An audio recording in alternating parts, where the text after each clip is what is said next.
This fluid buildup was causing an intense amount of discomfort for this cow. You're watching the Hoof GP.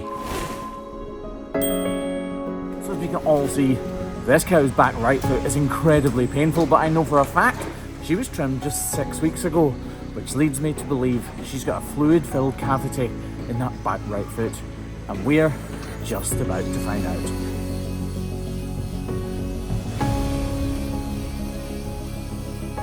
This cow has been living in the sick pen for the past week or so that the farmers are able to keep her as comfortable as they possibly can, but also, and more crucially, keep a close eye on her so that if she needs any pain relieving medication, they can give it to her as soon as they feel it's beneficial.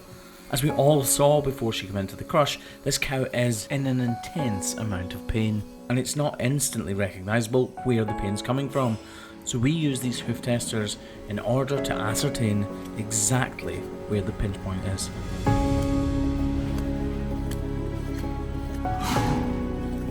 Although you've all seen what the problem is in the end, at this point in the trim, I don't know what the problem is.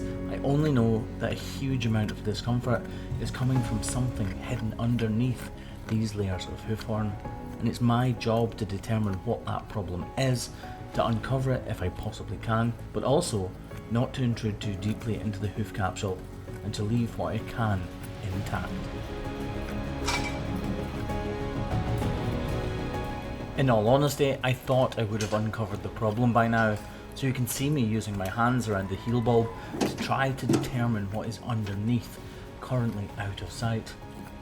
Unfortunately for me though, I can't actually feel any real issues around about the heel, so I use my thumb to feel further down the hoof capsule, and eventually this little black spot appears, and regular viewers of this channel will know exactly what that means.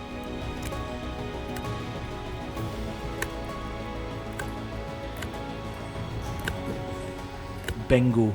This is exactly what I was looking and hoping for. This confirms my suspicions that there's a fluid-filled cavity underneath what we can see right now, but there is much more to come.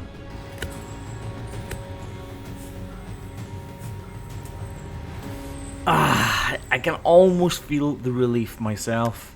I'm not sure how far the cavity extends, so I press hard with my thumb to try to understand its true extent.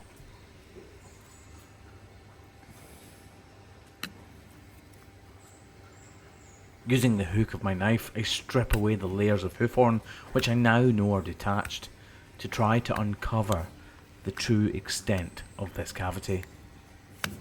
Trims like this are extremely hard.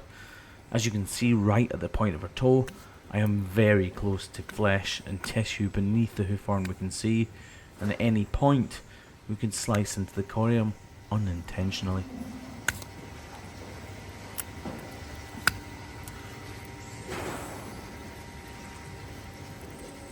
With my fingers I can tell that this hoof horn isn't completely detached. There is a cavity and there is definitely a detached hoof horn, but rather than just separate in one clear line, it is partially still attached to the corium beneath, meaning this trim is harder than most. Happy New Year, by the way, everybody! It is 2024, and Kevin couldn't be happier about it, could you, Kev? That's what you call a man of few words. With that block now firmly glued in place, it's time to attempt to remove the detached hoof horn. I say attempt because in problems like this, the hoof horn is partially still attached, making it incredibly difficult to know which layers to strip away. What a mess. What a total and utter mess. No wonder she was so painful. Fluid spraying out of a hoof capsule like that leads to one conclusion.